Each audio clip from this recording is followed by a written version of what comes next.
beautiful. I'm going to adore it here, I really am. Wait till you see inside. I mean, it's nothing posh, but comfortable. There's 2 bedrooms, one big and one small, and the big one's yours. Oh, it's so pretty. Oh, look, hydrangeas in the middle of Africa. Some parts of the Transvaal are terribly English. Flatter, of course. Well, not all of it. There's copies and things. There are parts just like Surrey or Hampshire. Oh, I knew you'd like it. I knew. Come inside. Come and see, Jane. Come and meet Alpheus. He does the garden and cooks. Jimmy, He's not a very good cook. Darling, I'll be here now. I'll cook. Snapdragons. Oh, you and your old flowers. Everything that grows in England grows in South Africa too, and a lot more besides. Remember me telling you about bougainvillea? Come on. I didn't know they had such houses. James Brooks was his name. He had been in South Africa for 3 years. Leaving England on an impulse, England and a girlfriend, he had come to seek his fortune in a city called Johannesburg that was said to be made of gold. Within a month, he had decided he might as well have stayed in Sheffield, for there was nothing African about Johannesburg. Then, the city got under his skin, and he saved and bought a small car and began to go on weekend safaris to the Hartbeespoort Dam, and once he even drove to Durban. He wrote 4 times a week to a girl called Jane. And when she finally left Southampton University with an upper second or a lower first or something in history, she flew from a grey United Kingdom into the hard, bright sunlight of Jan Smuts Airport. By this time, he had rented a cottage at a place called Kyalami, where they raced motor cars. And so began in earnest James Brooks' African adventure. The picture.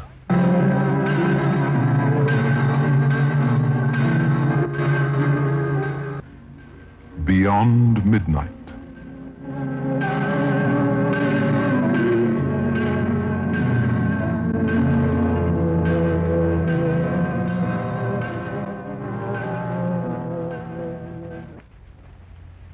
Oh, thanks, Alpheus. Super thanks. Shall we have tea outside? Darling, would you like tea outside?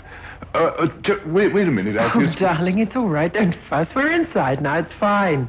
Oh, yeah, okay. Okay, Alpheus. I never met anyone called Alpheus before. He's a nice bloke. Good in the garden, too, except he doesn't know the difference between flowers and weeds. What'll you do, Janie? Look for a job. Will you teach? I love you. 4 years. I get work as soon as I can. I must pay back my fare. Don't be silly. I love you too. Seems queer to be able to say it instead of write it. I know. Will you marry me? I meant to wait a bit before asking you. Did you? Yeah. Why? Well, it would have been, I don't know, more... If I marry you, I won't have to pay you back my fare, will I? No. All right, I'll marry you.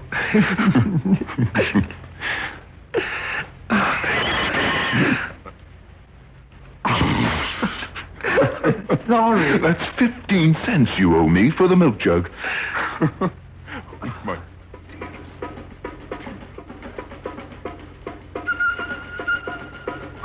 And that's how it went on that first day, the day she came to Africa.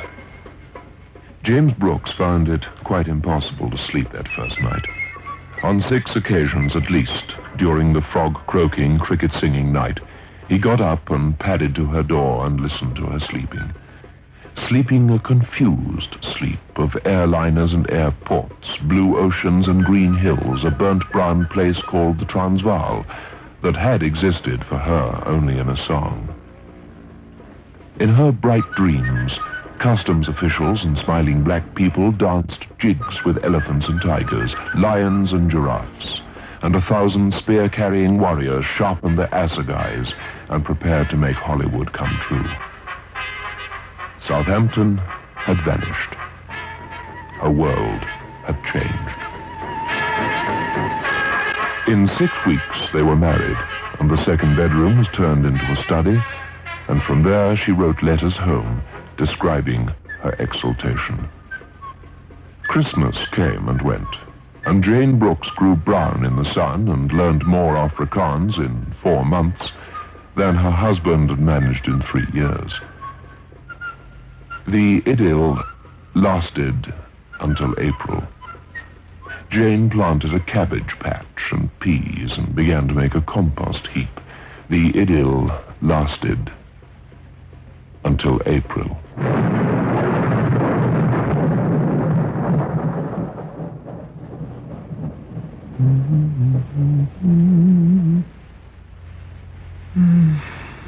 So much for the Transvaal being dry at this time of the year. Oh, come on, Jimbo. You're jolly late.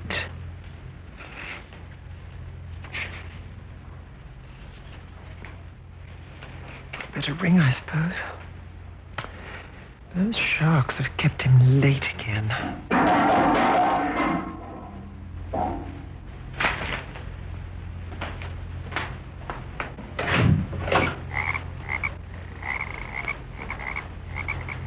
The lid of the dustbin lay on the ground a few yards from the bin itself. Going to be a storm.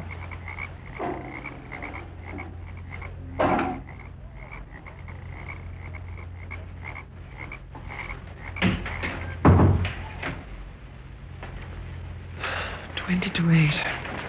Come on, darling. Oh, here comes the rain.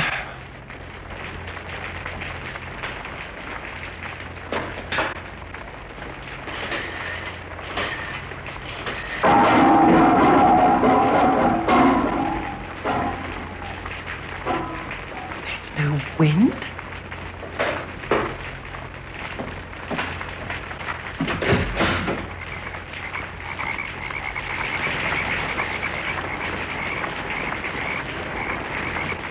Once again, the lid of the bin was off. This time, the contents of the bin had been disturbed. An empty cornflakes packet lay several feet away. A newspaper parcel of tea leaves had burst. I told Alphys I want tea leaves for the compost. And the girl replaced the lid once more, wondering vaguely how it had been knocked off. It was raining, yes, but there seemed to be little or no wind.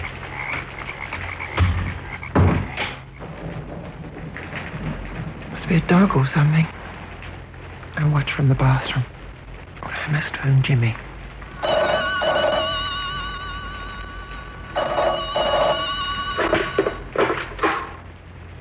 Jane Brooks? Hello? Jimmy! What?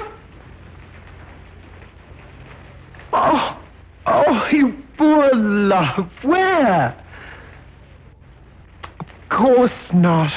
You'd have all the wheels pinched if you left it. Oh, darling. Well, you mustn't leave the jack at home in the garage, must you? You won't. Oh, that's kind of them. How long do you think? Are you very hungry, darling? Yes.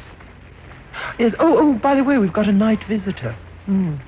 I think it's a dog. 20 minutes later, Jane Brooks was crouched in the small, cramped bathroom, waiting with a flashlight at the window. She crouched. But nothing came. No dog. Nothing came at all while she waited for James, who had a puncture on the road from Johannesburg the night he forgot the car jack. Nothing came while she waited.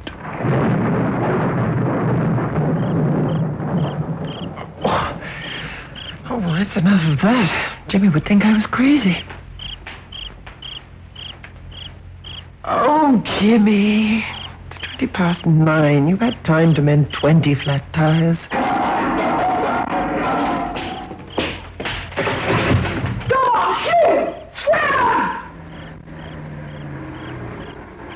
I wonder what it is.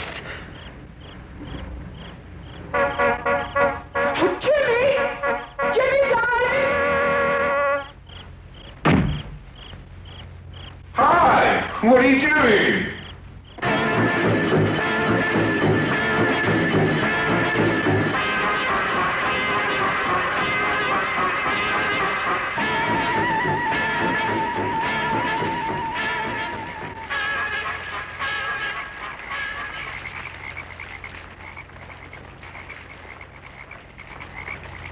Jimmy. Jimmy. Hmm? Oh. Smell. Were you asleep? Yeah. I'm sorry, darling, but it's back. Hmm? The dog thing. Hmm? What? The dog thing. The lid's just come off again. I heard it. Oh, Jimmy, wake up. I am awake. You were going to sleep No, again. I wasn't. I was thinking. Put a rock on the lid. It can't have come off. Well, it has. Come on to... Oh. I'll go and see. He went out into the dripping night and found...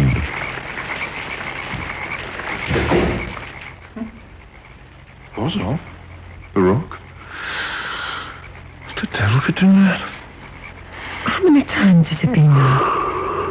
I don't know. When was it I got that puncture?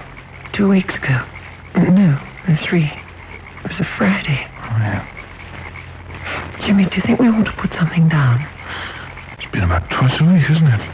Oh, poison, you mean? You can't do that. Well, if it is a hyena, like you That's all I say... can think of. It can't be a dog, not even a wild one.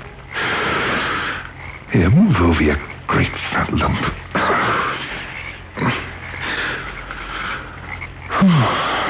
I'm getting fed up with it, I can tell you. You're wet. Yes, well, it's raining. It's uncanny. He seems to know when we're waiting. What do you mean? Well, it never seems to come when we're watching. It's not uncanny. It's just clever, that's all. All right, it's clever then, same thing. I'll get Roger up tomorrow. Could maybe set a trap or something. I told him about it, you know. He said it could be a hyena. Sometimes do get them. Or maybe it's escaped from the zoo. No, they'd know. Would have been in the papers. No, I'm not going to put poison down now. That's horrible. Oh, it must be terribly hungry. Look, no more food in the dustbin anyway. Nothing edible at all. Well, I don't put anything. You know, he's never been at the compost heap. You'd think that's where he'd go, wouldn't you? It's not a very nice diet, compost. It's the truth. And don't ever walk out there after dark, will you? Hyena's going to take your leg off as soon as look at you. Charming. Don't worry, Jane, darling. South Africa's perfectly civilized. You're not coming to darkest Africa or anything. That's what you wrote to me. Yeah, queer, isn't it? I've never known anything move as fast as... That other night, we flashed the light almost before the lid hit the ground and... nothing. That's what I mean by uncanny. I don't understand how anything can go that fast. Perhaps Roger could help. He knows all about traps and animals and things, doesn't he? And you're drying out now. But probably both get colds. You said it never rains in the winters here. Well, it shouldn't. First year I was here, there was a terrible drought. Night, darling. Sleep well. Morning, darling. 4 o'clock. Oh, blast. Still, we don't have to get up early. It's Saturday. Poor hungry old thing. Coming grubbing in our dustbin.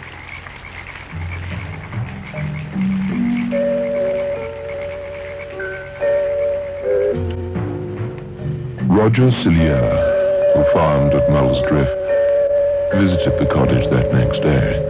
He was a hunter, a one-time warden of the Kruger National Park. He knew a lot about animals. It had to be an animal. He looked for spoor, but found nothing. The winter rain that shouldn't have been passed away, and the land became parched and dusty again. A month, 2 months passed. It was July, and the Brooks had forgotten their night visitor. Came the night of the new moon. Jane had just put out the light in the little round bedroom in the Kyle Army cottage. Oh, gosh, it gets cold, doesn't it? Love you.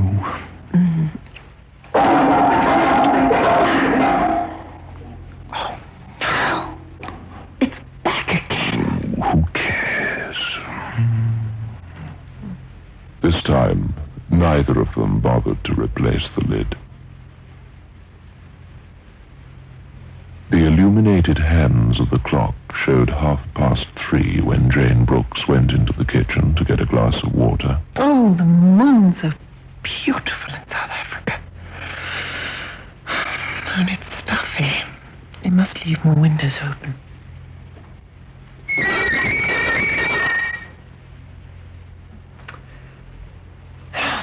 Hello, Africa. Hello, world.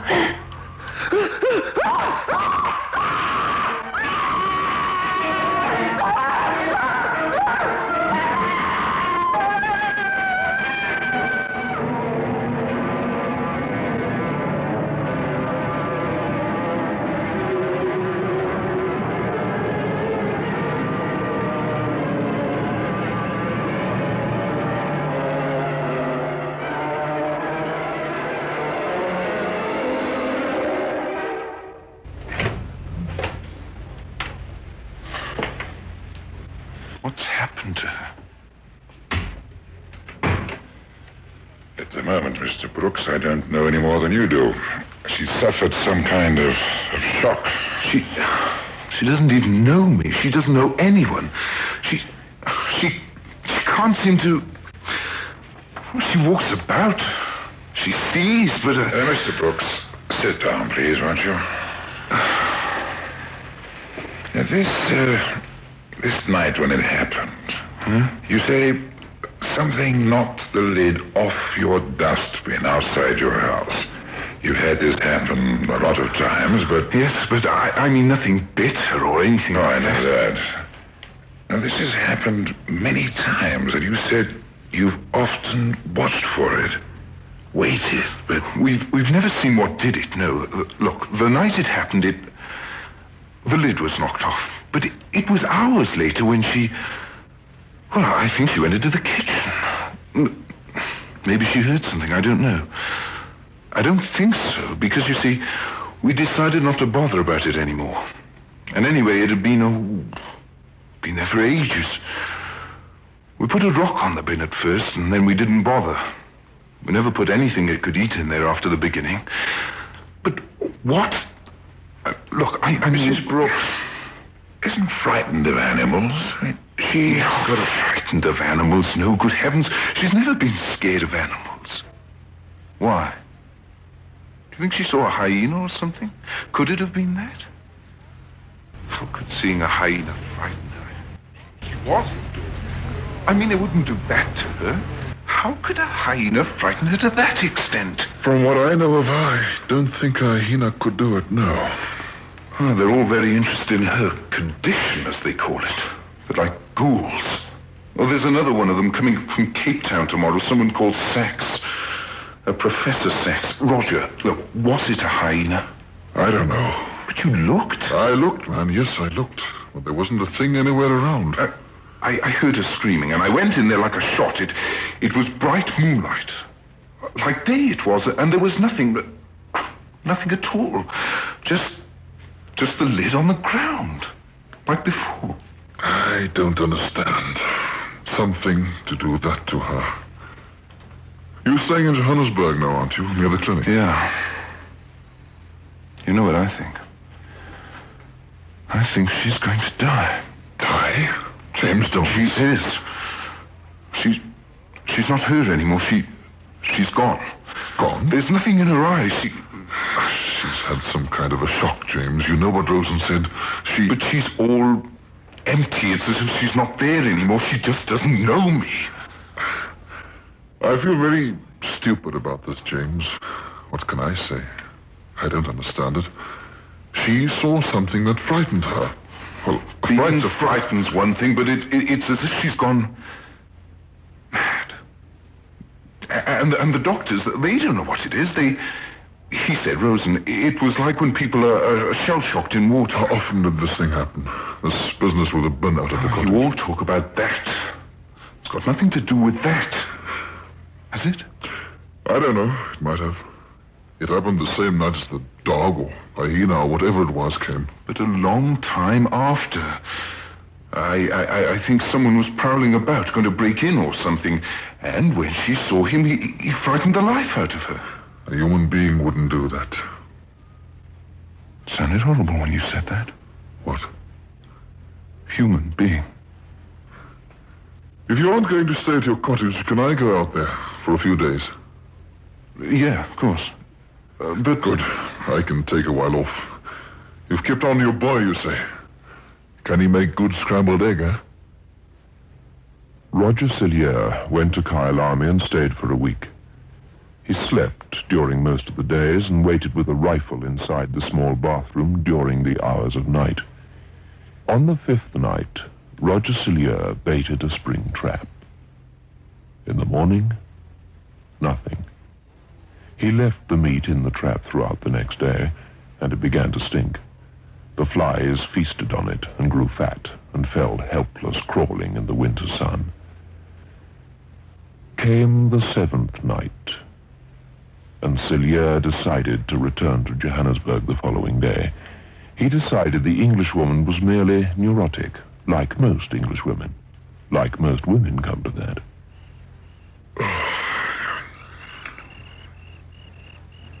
He had read everything of interest of the cottage and was considering bed when the cricket stopped singing.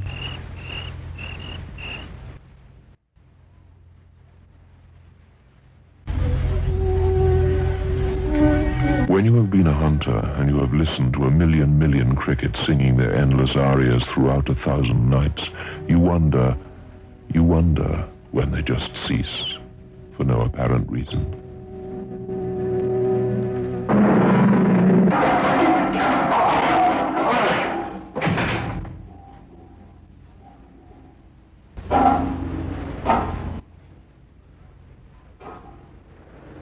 Nothing, except the smell of rotten meat. You like lousy meat, whatever you are. And whatever you are, you move faster than lightning. Nothing more that night, though. In the morning, Cillier went back to his farm and then to Johannesburg. In the afternoon, he set up 3 cameras. Each had a flash attachment and a shutter speed of 1,000th of a second.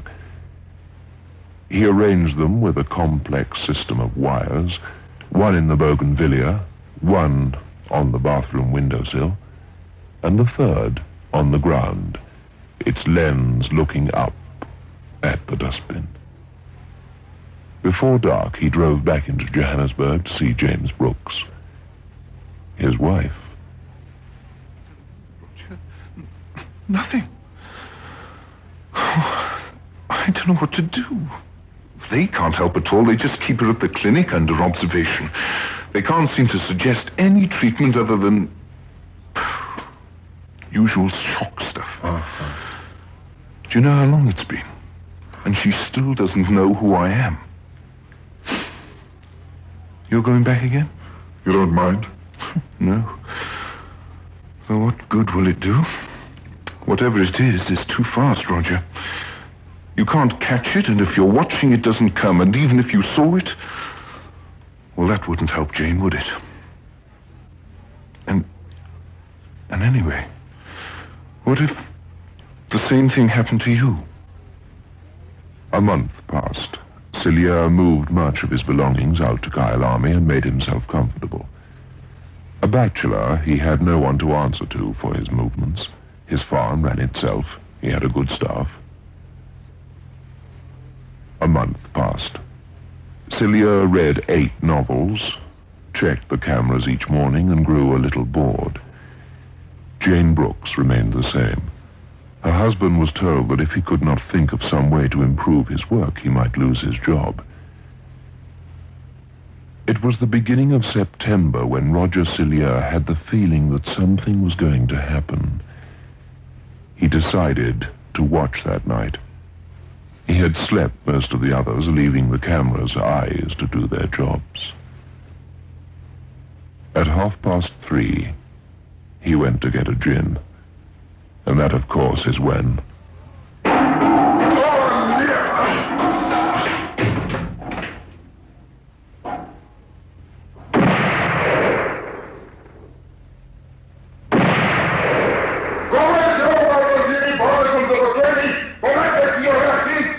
3 small bombs of light had exploded in the darkness seconds before. Each camera had taken its impression of the rancid meat-eater. Negatives and fluid, bottles and magic, the miracle of photography. The first exposure yielded nothing but a blurred image of grass by night, something that might have been the west wall of the cottage and a bit of sky. The second print might have won an arty European photographic competition, Kyalami dustbin by night. The third print... Devil is it? Search me, man, I don't know. But whatever it is, the camera sees it and the naked human eye doesn't. I'm a scientist, Mr. Sully's a doctor. I can't accept these old... Poor kid. She's just the same, huh? Yes, still the same. I'm not trying to teach you your job, but can I make a suggestion that might help? What? Listen, I don't know whether you think it's too much of a risk. Rosen was not interested in the photographer's plan. Another month passed, and only these 2 men knew what the camera had seen. Jane Brooks was examined by 4 specialists, men from Switzerland, Germany, and Britain, as well as South Africa. No one knew what was the matter with her. There were many long textbook terms bandied about, but essentially her condition remained a mystery. And then, with her husband's permission and Rosen's reluctant cooperation, they arranged for Jane Brooks a slideshow. Jimmy, Dr. Rosen, I think this might just at least tell us if she saw this too. Stay close by her, Mr. Brooks. It might distress her. All right. What is it? Put him off now. Put the main on the lights on. Turn it and see them all, whatever you For a moment, the white screen had been filled with a figure the like of which no man had ever seen before, like a hyena on its hind legs, dancing in the glare of the camera's flashing, night-splitting eye. A hyena with a hyena's body and a near man's face. A dawn man's face, hideous in its bestiality. The lips were drawn back in a snarl, a silent cry of defiance. Darling, it's all right now. It's all right. Yes, there. Please, darling, it's all right.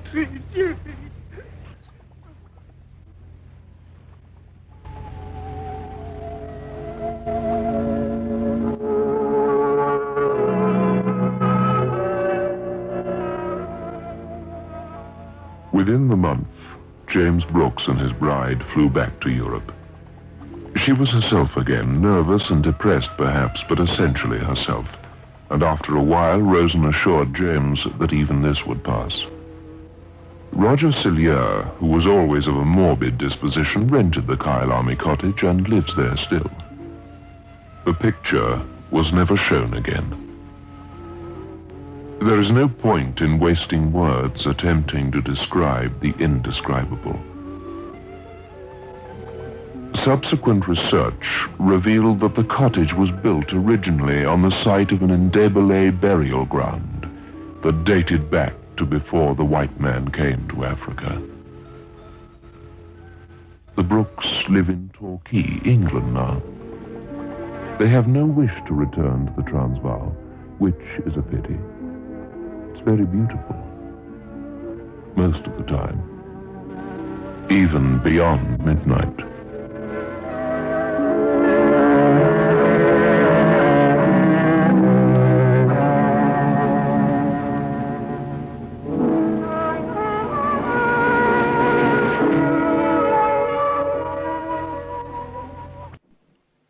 Beyond Midnight is presented every Friday night at 9:30.